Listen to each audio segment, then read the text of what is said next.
Thank you for being here on a Friday afternoon at our first 2021 budget forum.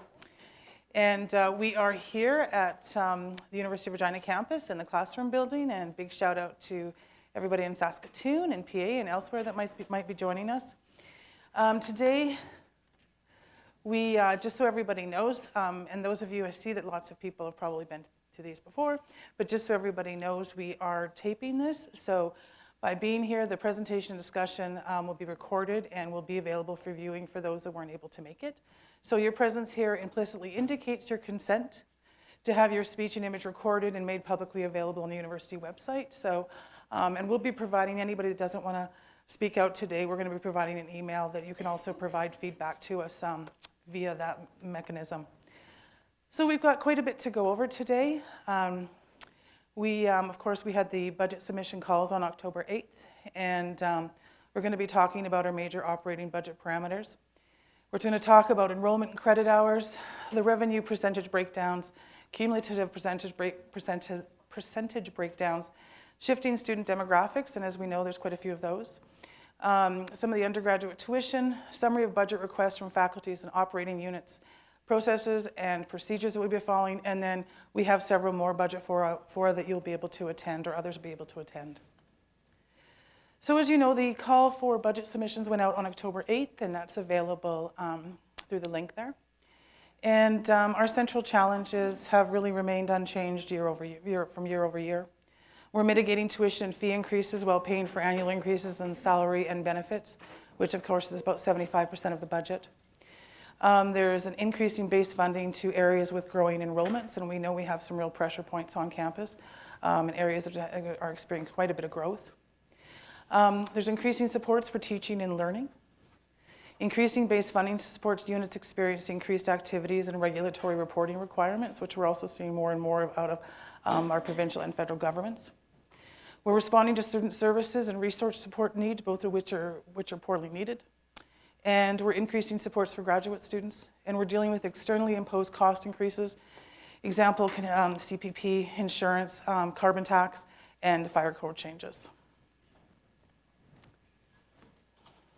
And we're going to do a little switcheroo thing today. Switcheroo. A switcheroo thing today. Little song and dance.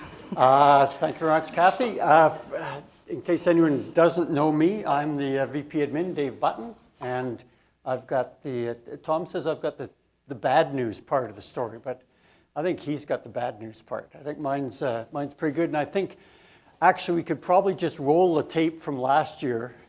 About 90% of this is exactly the same as it has been for the past couple years. In fact, the pattern of the slides and things for this initial part is the same, and in fact, an awful lot of the story is the same. But nevertheless, it might be new to you, so I'll walk through each one of them.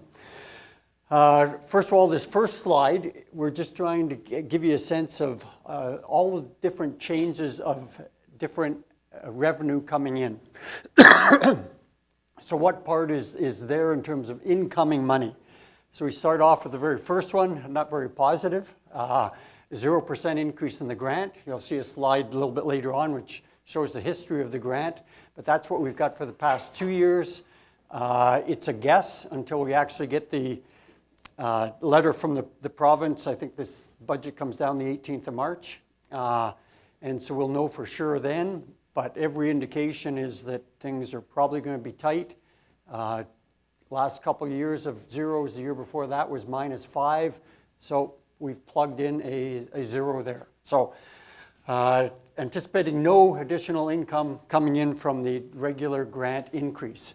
The next piece, though, is provincial money as well, and this is a good news story, and this comes from the activity levels here on the campus. Those of you that aren't aware, we've got a funding formula.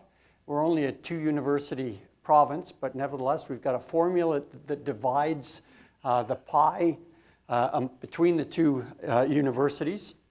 And so every year we put all kinds of inputs into it, things like number of students, research activity, number of buildings, activity levels, and a variety of different measures. And it crunches out a result in terms of what the distribution of that pie is between the two universities. For the last couple of years, we've done quite well, mainly because our The biggest change comes from the enrollment side of things. And of course, we've been growing quite a bit more and quite a bit faster than U of S has. So last year it generated $2 million of additional base budget money to us from the provincial coffers, not part of the grant, but what we call a funding formula shift. So when we take and discuss with them about the change in the size of the pie, we're arguing to get a sector increase, because typically the entire sector gets the same increase. So whatever it is, U of S has always gotten what we've gotten, the federated colleges have generally gotten what we've gotten, and the regional colleges tend to all get the same. There's been the odd change, but so it's always in all of our best interest to take and argue to get the pie bigger. So that's the zero part. Within the pie, we're growing more than Saskatoon generally, and so we're anticipating, we'll have to see the last set of numbers that come out are all the Tri-Council grants and allocations, and if they happen to have a hugely successful year or vice versa, if there's some major change, then we might see a difference more than the 2 million, but we're anticipating 2 million right now.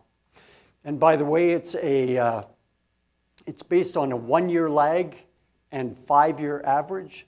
So even it isn't even necessarily something that has happened in the last 5 years that's of significance, but maybe 6 years ago they had no grant money, or they had a huge grant that then falls off of that. It ends up impacting the averages going forward. So that's a bit of a guess, the 2 million, but at least positive. The next one is our tuition adjustment, what we call tuition adjustment to actual. So last year we built a budget based on a certain expectation in terms of enrollment. We actually predicted that enrollment was going to increase. We're a little bit conservative in terms of saying it was going to be 1%. Well, it's turned out to be more than that. In fact, in the fall term, we saw a 6% increase. This term, not as much, because we had a big bubble going through as of January last year that remained fairly consistent for this year. But overall, it takes and generates a very healthy, because of that nice bubble that has gone through, definitely helps us on the financial side. So that's $3.9 million of additional revenue, and that's the biggest we've ever had in that core category in any of our budget presentations for the past number of years. We've had good growth last year. So that's known money that we've got in the base that we can take to help solve initiatives to basically make the payments for next year. The next one is looking forward. So this is us trying to decide how, what we anticipate enrollments are going to be next year, and basically pre-spending it. So without knowing exactly what it is. So that's why we tend to be conservative. Last year we said 1%, we got a fair bit more. This year if we said 1% again, well, that's almost $1 million.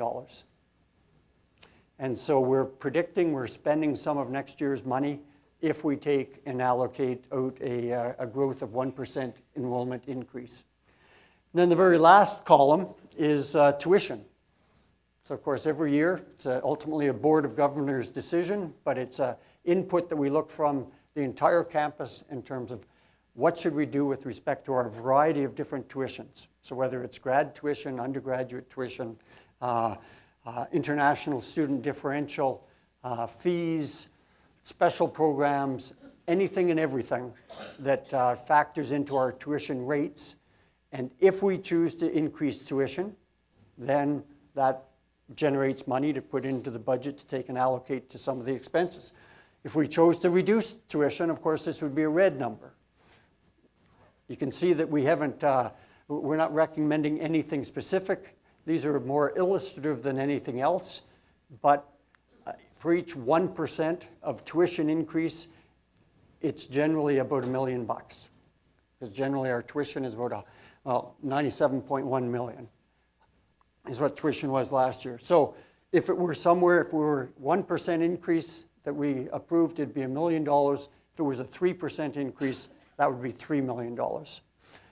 So these are the different things that add up. This is money that we've got to spend. So at this point, positive, if you added it up and used the million at the bottom for a 1% increase, then that's basically $8 million that we've got to spend. So remember that number. Because the next one, next one is a slide in terms of, okay, where do we have to spend? Places that we know that we've got expenditures, and of course, as Kathy mentioned, on the challenges, salaries and our costs for people is 75% of our budget. So right off the top, we want to take and protect and preserve all of our salary increases, obviously. The collective bargaining dictates exactly what they're all known right now for this year. This is one of the most expensive years. Of course, we've come off of a couple of years of 0% to now a year with a salary increase, and in fact, a bump in ranges in one of the collective agreements. If we take and add it all up, and this is very calculated in a very detailed way, the financial services people have gone through position by position, so we've already factored in the savings here from, say, a highly paid person that might have retired and been replaced by a more junior position at a less cost. We've already factored in people that are, say, at top of scale and aren't getting an increase. And so all of those different factors are in. It's a pretty precise number, but it's also a big number.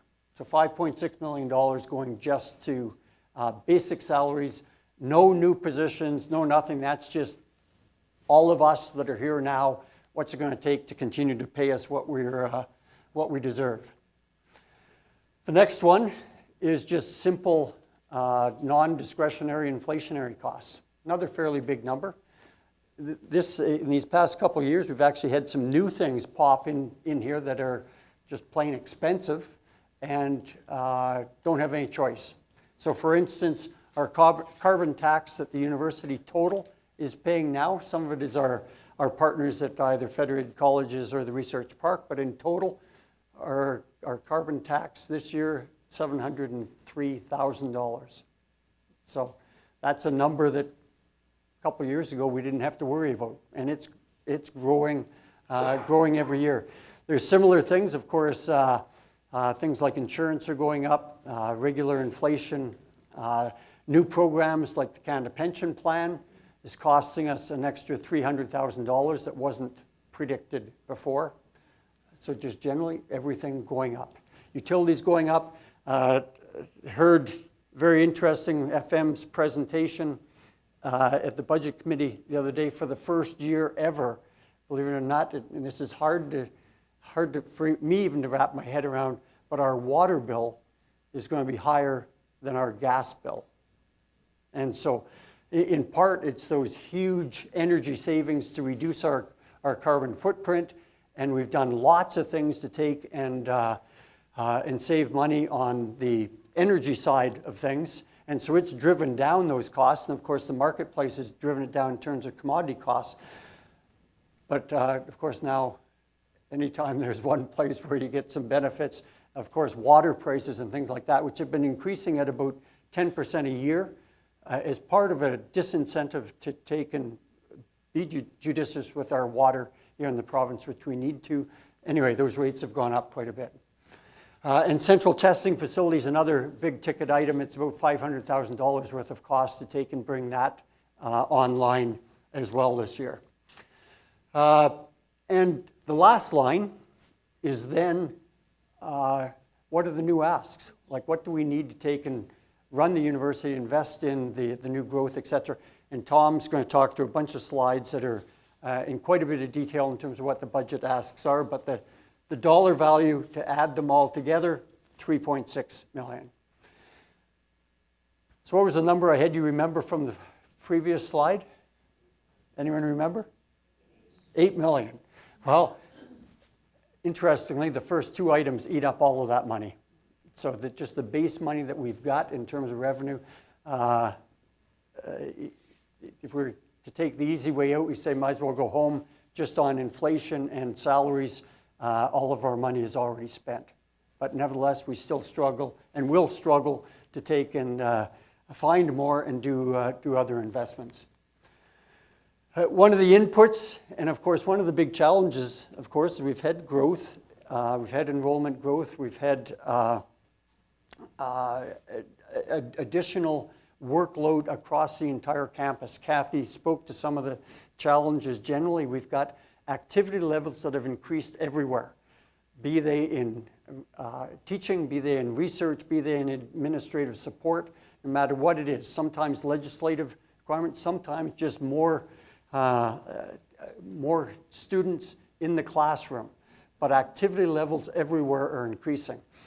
So we try and gather as much input as we have. This is one of the many, many, many small bits of input we get to take and indicate where are the pressure points, how are things changing across the campus. And as you can see, there are some, this particular term, and every term's a little bit different, and every year is a little bit different. Some things are cyclical.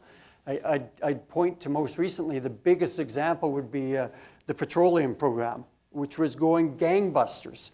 We were telling people we can't even talk to people, external partners, about bringing on any more students in the petroleum program because it was just bursting at the seams. And of course, it just crashed. And so now we're back trying to take and build on programs that have vacancy now. And it's the kind of thing we do with different programs in every particular. So as you can see, huge growth. Places like science in particular has been taking on a heavy bit of the load in the past couple of years as well. So again, more data as input into the decision-making process. A little bit of an example of where the money comes from and how it's changing a little bit. Of course, the purple is the government grant. Got another slide that sort of shows how it's been reduced. Working backwards, 0%, 0%, minus 5 for the grant. And of course, where has it been growing? Because our other category, which really in our case is not that significant. It's not like it's fresh new money from outside. This is typically money that's regenerated within the institution, sort of recoveries and chargebacks, things like utilities that we purchase on behalf of the research park and the federated colleges that they then pay us, which shows up as other revenue, but really it's just a flow through from other expenses. So really, it's the other 90%, and what's the breakdown? And as you can see, we've had to move towards more of a bigger percent of the money coming from tuition rather than from government grants. And if we keep on going on this track, of course, they'll soon be crossing, because over that length of time, we're down about 10% direct from grant to tuition.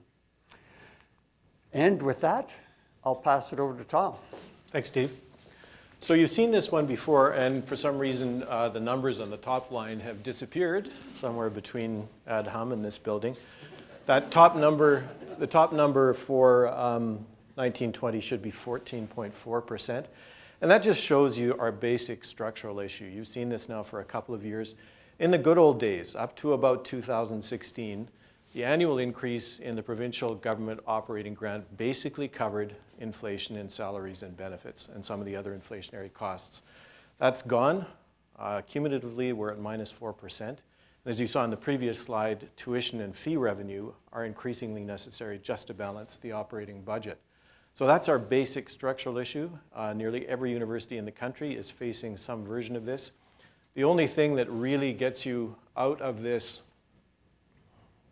mess, put it that way, is what you see with some of the great American universities with very large endowments, because they're able to fund many professorial lines from the proceeds of endowments and not from the operating budget. All of our money, almost without exception, all of our lines with very few exceptions, come out of the operating budget. And that's our challenge. Again, I think everybody knows this picture. Without the growth in international enrollments we've seen in recent years, we would be in a very different financial position at this university.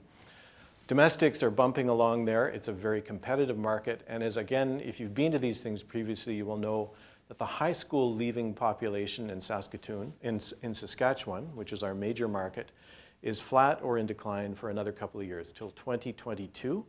And then some of those children for whom all of the wonderful big schools in the suburbs have been built, the K-8 schools and high schools, will, we hope, be coming to the University of Regina and driving that line up a little bit. But domestics are pretty flat.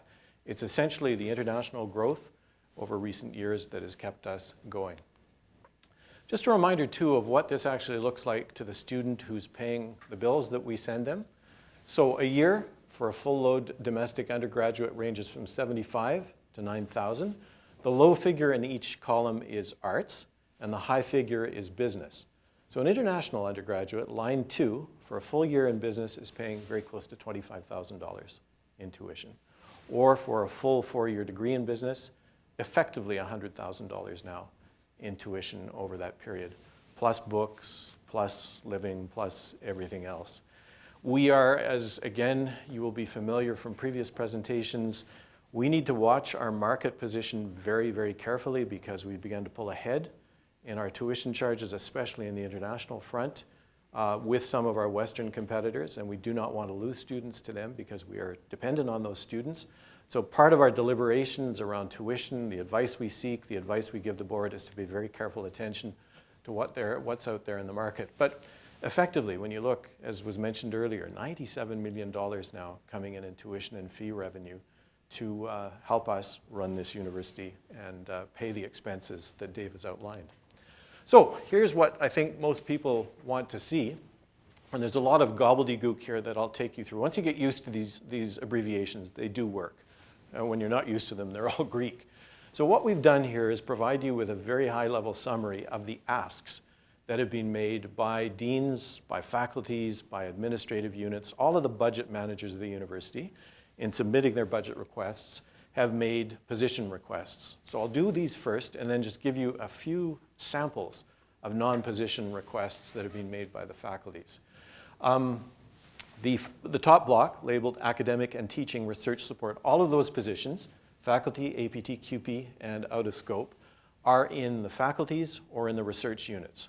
The bottom, administrative support, are in the administrative units such as FM, FS, and so on and so forth. So, position requests, we have 9 new faculty positions requested from JSGS, kinesiology, media art and performance, science, and social work. Just to go back to science for a minute, if you look at the growth that science has experienced in the last couple of years, it is staggering. It accounts for a very substantial proportion of the overall growth on campus. These students tend to cluster in places like computer science and mathematics. We don't have a huge run on physics, but it may be coming at some point. But again, in order to meet that demand, to reduce the strain on colleagues who are faced with huge classes, to provide students with a good experience, we need to think very carefully about investing in those areas of growth. The downside, you've already heard about. We invested pretty heavily in petroleum over the last 5 or 6 years, and the bottom has fallen out of that student market, so we've got a bit of a challenge there. APT positions in the faculties and research units, these are positions like student advisors, people who actually support students or support the research enterprise from administrative and professional and technical categories. 8.5 requests from the Office of the Vice President Research, from engineering, JSGS again, La Cité, the library. The library is, Barbara, help me out, that's community outreach, I believe. Thanks, Colleen, community outreach coordinator. Student affairs and social work. In student affairs, it's again things like sexual assault and mental health assistance. Growing student population, growing needs for mental health assistance, our absolute legal obligation and moral obligation to deal with sexual assault effectively. Those are the roots behind those requests. QP, 5.5 positions requested in the Center for Teaching and Learning. FGSR, again, the enormous growth in graduate student applications over the past 5 years. The staff in FGSR are working flat out. So we want to try to get some help in, if only to do things like process applications, get scholarships out on time, and all of the other things that they have to do. library 2 positions, and science. And then out-of-scope positions. And bear in mind, out-of-scope doesn't just mean senior positions. It means anybody who's dealing in offices like HR or financial services or Office of Institutional Research with confidential information on salaries, on HR issues, and so on. So there's a position request for a new Associate Vice President Research position, a senior position that would report through to the Vice President Research. There's a position in KHS that is currently funded from the Rec and Athletic fee. That's the Director of Athletics, who is out of scope. And the kinesiology faculty has requested that that one be brought into the base budget. And then finally, the 2 elders. Again, indigenization, a crucial thrust in the current strategic plan, and very definitely going to be an equally crucial thrust in the next strategic plan. We need, and we're being asked to fund more elders. On the admin side, APT, the 9 positions in university advancement and communications, largely for fundraising and alumni relations as we become more dependent on raising funds as the grant drops or stays flat, and we try to mitigate pressure on tuition. Facilities and information services. I don't know if anybody from IS is here. I don't see Art. Mark, correct me if I'm wrong, but basically this is network security and network analysis. The system is subject to, just give us a figure, how many attacks a day? They might be probably tens of thousands. So we see millions of intrusion detections in a year. Yeah. Just an ongoing onslaught. Yeah. Increasing number of applications that require protection. Yeah. So for those who are listening to this offsite, what Mark Heidel just said is that because we have a big network on campus, because we have very big pipelines, we're an attractive target. If they get into our system here, they can fire a lot of stuff out on our big pipelines. And so it's literally tens of thousands of attempts to penetrate the network at some point and discover a weak point and take advantage of it. So we need more network security and network analysis to protect not only our data, but the community around us from being attacked with this campus, with our computing systems as a vector. 3 positions in QP positions in facilities, and out of scope, 1 director in university advancement, 1 person in facilities, and 1 person in HR. And again, HR, everybody's out of scope because of what they deal with. So total ask right now, 42 positions, rough estimate 3.6 million.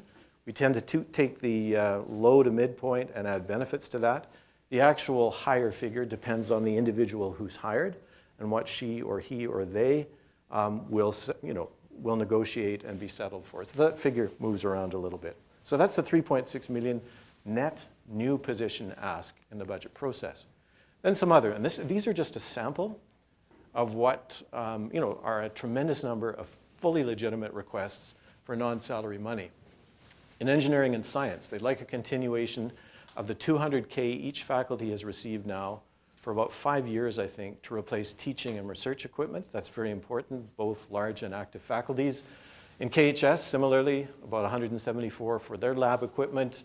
Library acquisitions, we need to talk about library acquisitions, and we had a bit of a discussion yesterday about that with the university library team and Council Committee on Budget members sitting in on these presentations yesterday.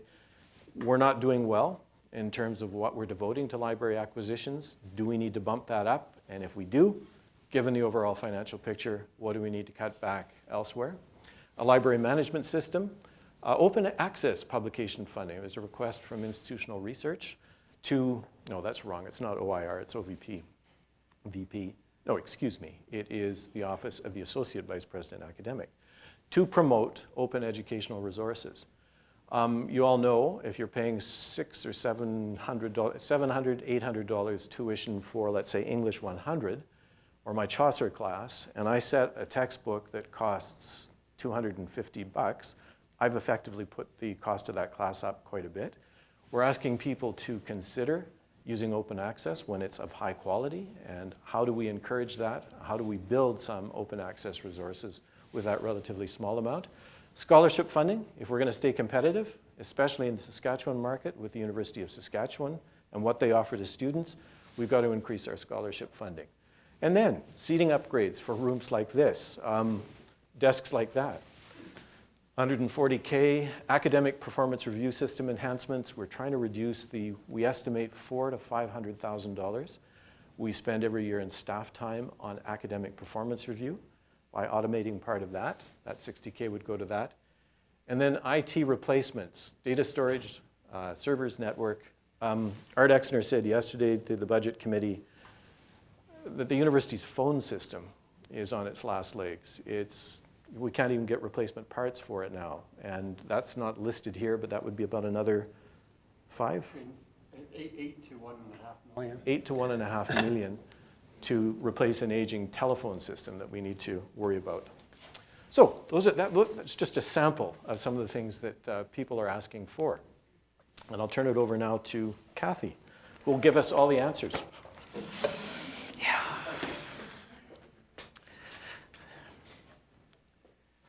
So the decision criteria is unchanged from last year, and I think we're all pretty familiar with this. It's based on alignment with strategic plan and the promotion of the long-term institutional sustainability of the University of Regina and its improvement. Obviously, we're also very concerned about recruitment and retention of students in existing and planned new programs. Research productivity, of course, is very important, and advancing that. And we're doing some really good work. We're starting to get more and more big research projects in. I was going to talk about one today, but it's embargoed, but I'll be able to talk about it soon. Also, the appropriateness of structures and staffing and making sure that we have what we need to, and there are pinch points, and that we're building capacity in areas that are really lacking. And an emphasis on units in which productivity and research, scholarship, and artistic work is high, and where the productivity is engaging and retaining students. And I think this is incredibly important and will continue to be so as we grow our graduate student population. And then there's always an emphasis on recruitment of highly qualified Indigenous faculty and staff. So budget development dates, we've still got quite a bit of consultation that will occur. I believe the Council Committee on Budget is meeting 3 more times before, yes, and there will be 2 more budget forums. There will be one on March 27th and one on May 11th. But all of this will be on the website, right? As we move forward, all information on the budget process will be available, so you'll be able to view it on the website. So, there, I just said this. So on March 27th, we'll do an update on budget development, and this will be with the input from Council Committee on Budget and implications of the provincial grant announcement. So we'll actually have more information at that time. And on May 11th, we'll do a detailed review of the budget letter, and that is following the approval of the budget by the Board of Governors. So like I said, you're also, if you don't want to stand up here, you can always provide feedback to budget@uregina.ca and keep an eye on the website. And thank you so much for coming on a Friday afternoon when it's +2 out, which is pretty awesome. And I think we're open to questions, and well, actually Dave and Tom are open to questions, and I'll listen to feedback. No, you have the answers, Kathy. You've got the answers. Make them all research questions. Actually, it's such a good news story on the research side that we're definitely in good position with recently. And that's part of the, I think we're anticipating, if I had to guess in the funding formula shift, I think probably this might be one of the first years where we maybe actually get in the green in that number, as opposed to the last few years we've been in the red in that area. So we'll see. When you ask your question, could you introduce yourself so people off campus know who it is? Yeah, there's nobody live off campus, by the way, but they may be watching it. So I could be Popeye, and Later. that would be okay. Sheila Campbell from the Faculty of Business. So I just have a couple of points of clarification, and maybe I don't know, do you want them one at a time, or do you want them all and then I'll sit down? We'll get started. Why don't we work through them one by Okay, one? so I noticed a couple of things. Some of these draw to our attention how material was presented on the slides, and I'm looking for some clarification, particularly when undergraduate-only data is being considered versus when undergraduate and graduate data is being considered. So the first thing I noticed was in the increase, so the second slide that showed those negative numbers, the central testing unit was mentioned, and I'm wondering, does that represent ongoing costs of running the central testing facility or a one-time cost? Because I understood this slide to be increases on an ongoing basis. So it's ongoing costs of running the central testing facility? Staffing in the central testing unit, yes, will be ongoing. That has gone up. Okay, thanks. Yeah, the one-time costs, we've prepaid for the most part. I think they're all paid. We'll see what the final bills are, but those were one-time investments that we made to build out the space. But the ongoing costs are base, they're about 500,000 in that number. Thanks. I noticed on the salary slide, I think it was Tom's first slide, that the gap there, the gap is rising for 2019-20 between inflation and salaries, and I found that interesting given that in my bargaining unit, salary increases are behind inflation, so I wondered if there was something you could tell us about the rise there. Because it looked pretty steady, the wages keeping up kind of with inflation, but what's happened here? I might ask Lamont to help us out because he's got the detail on this, but we've got the economic settlement, but then we've got progression through the ranks, we've got CGIs, we've got merit payments and so on that may be affecting that. Lamont, could you maybe go to a microphone and give the detail because you know that better than any of us. Sure, while he's getting there, I'll maybe make, I don't know whether you can see that or not, but one way to take and compare is you can sort of see that's fairly constant. And people who are working here would realize those were years where, hey, I got zero that year. But zero means, zero in the cost of living increase does not mean zero in our salary costs, because there's still most people who are getting a lift of one sort or another. So the difference in that line is the fact that, okay, it's no longer zero. We've still got the CGI type increases in this year, the same as the other ones, but the difference in this year is we've got a percentage of cost of living increase in every one of the contracts, but we also have in one of the contracts, and the APT contract, we had negotiated a bump up, so we've got a lift in there as well. So that's the cumulative impact of all three of those things. Okay, that's a great explanation. I guess my comment would be over time, we would perhaps expect to see some kind of a sine curve there as members of the various bargaining units hit their plateau or the top of their scales. We see an evening out, and then as we replace folks with people lower in the scale, newer hires, it picks up again. So there's some sort of a natural fluctuation there. That's a function of staffing practices. One change that I I think we all know about, of course, is the disappearance of mandatory retirement. Yeah. So the group of people who are at the top end of the scale is increasing every year. In the old days, you could predict at 65 we would all go. The old people would all go and be replaced by younger and less expensive people. We have an increasing complement of people at the top of the scale. But they just sit there. Their salaries tend not to, once they hit the top of their range. Right, but if we add new people with some of these new positions at the bottom, we're increasing the overall mass.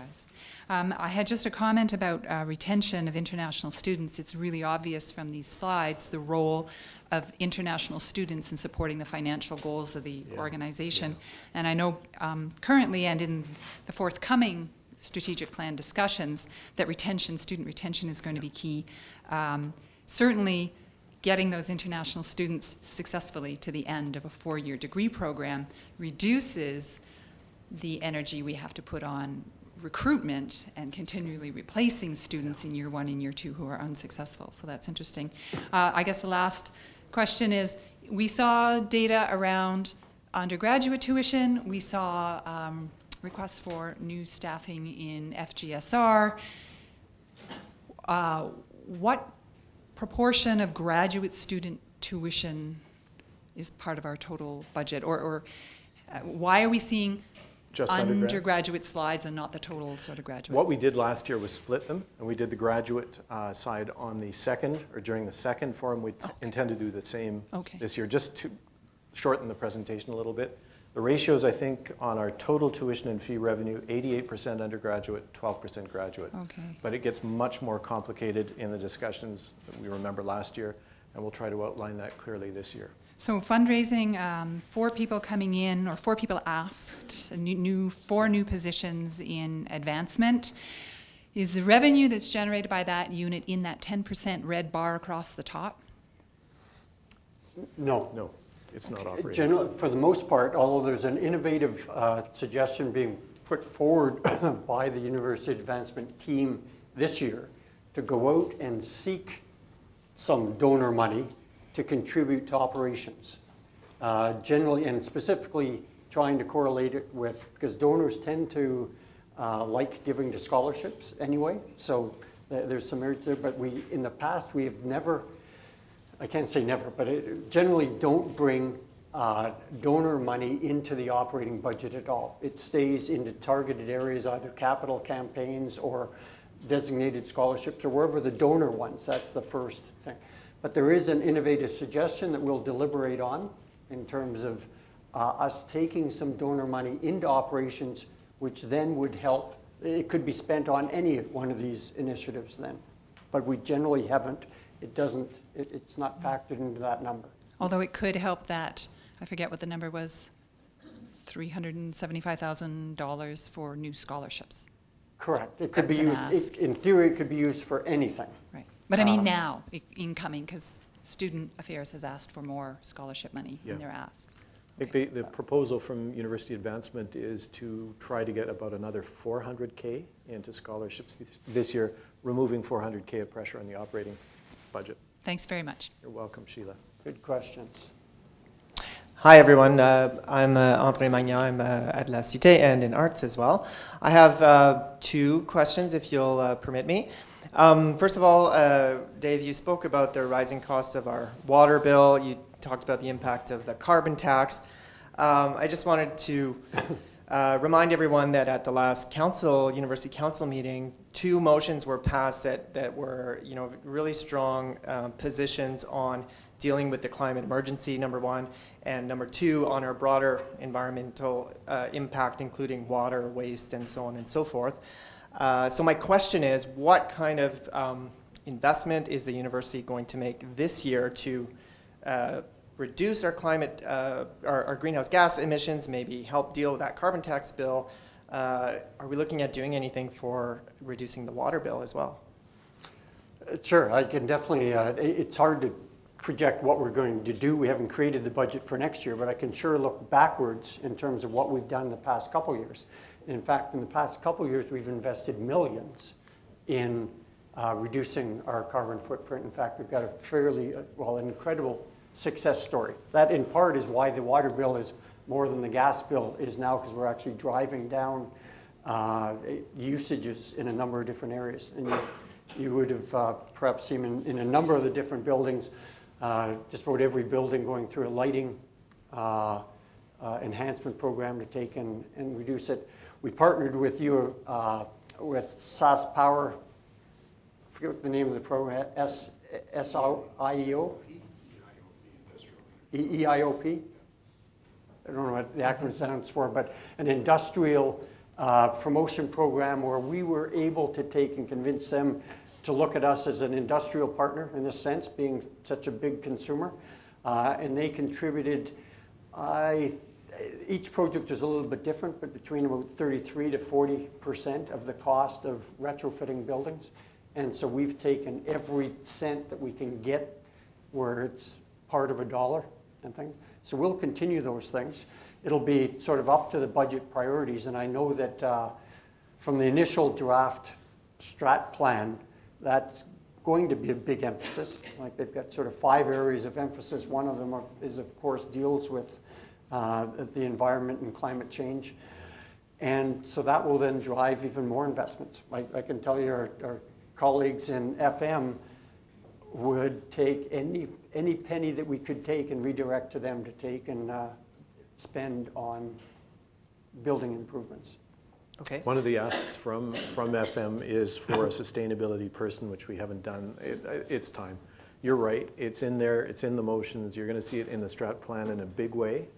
And one of my jobs over the interim period is getting that strat plan off the ground. I'm very committed to sustainability, and we'll work together with you. But it's going to be a challenge. We have a big campus. We're heating 3 million 2.8 million square feet of floor space to temperature differentials, say 2 weeks ago, of 50 or 60 degrees Celsius. It's just unbelievable. Okay, I appreciate the answer. My second question is about the new positions that have been asked for, and I noted that 9 out of 42 of those positions are faculty positions. And my question is that a typical proportion? It's less than a quarter of the new positions being requested this year. Is that normal? Is that typical? It seems to me like as a university, of course, our main mission is teaching and research and so on. And I was surprised that less than a quarter of those new positions were faculty positions. It moves around from year to year. That's not completely anomalous, but these are the requests that we're getting in from the faculties, from the academic units. And again, if you look at nearly as many APT positions have been requested by the faculties and academic units as faculty positions. So these are the requests coming in. It's not tremendously anomalous by my memory over the last couple of years. Okay, thank you. You're welcome. And I'd say a little bit of unique in terms of the number of positions that were approved last year. And so an awful lot of the presentations, the faculties are also saying, hey, we're still in the search process for some of those positions as well. Good questions. Yeah. Any other questions? Sheila's coming. I just can't stand dead air.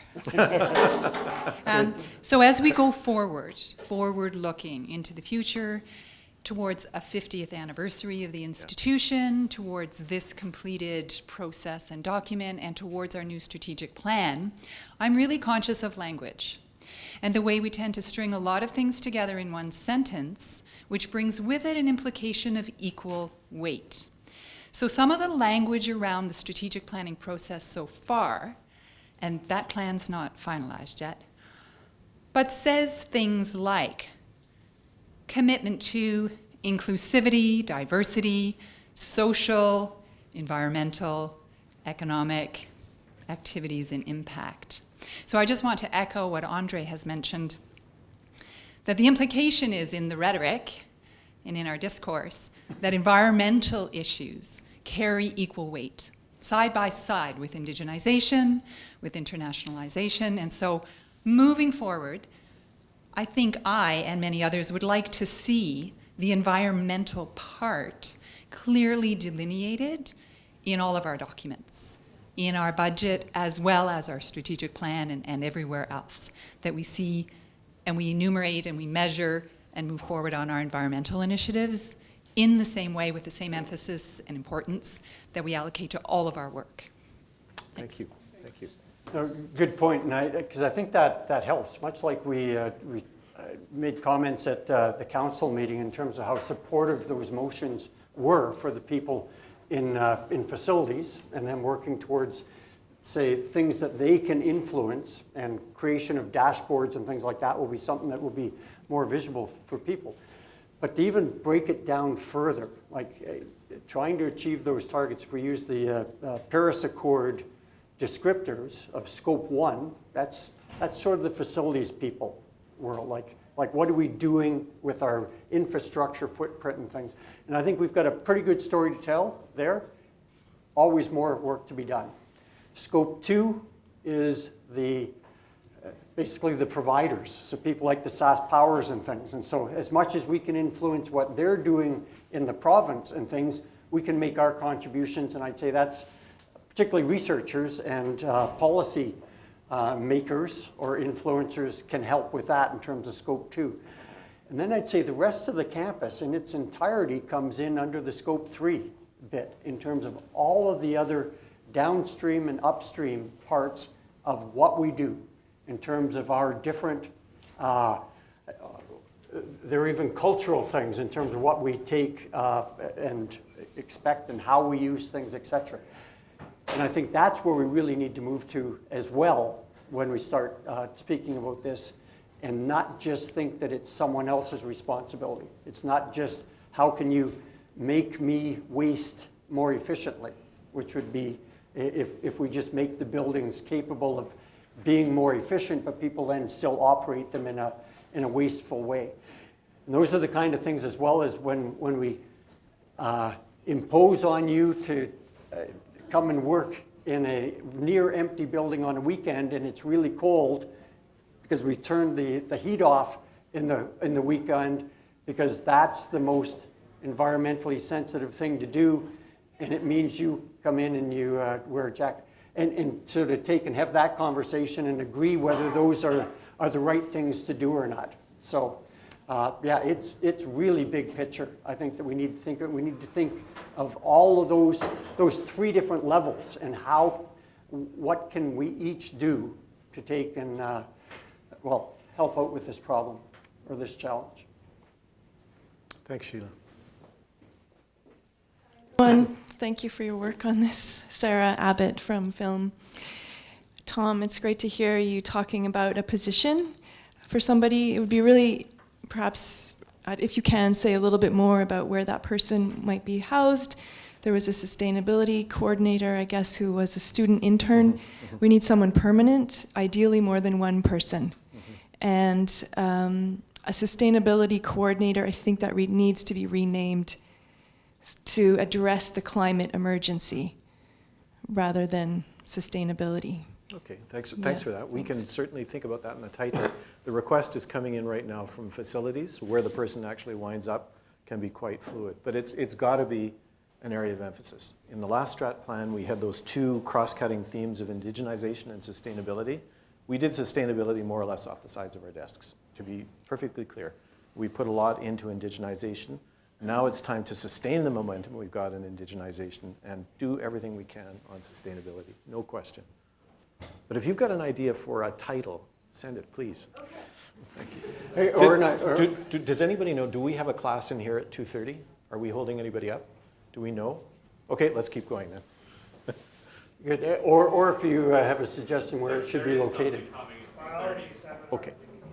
Pardon me? I think the biology seminar. Okay. We've got time maybe for one more quick question before we should make way for the class. Peter. Peter Levitt, old guy, biology. Am I interpreting things right that the formula increase is largely driven by the increase in enrollment in science because of the differential weighting between the different units? No. Keith, do you want to speak to that at the mic quickly?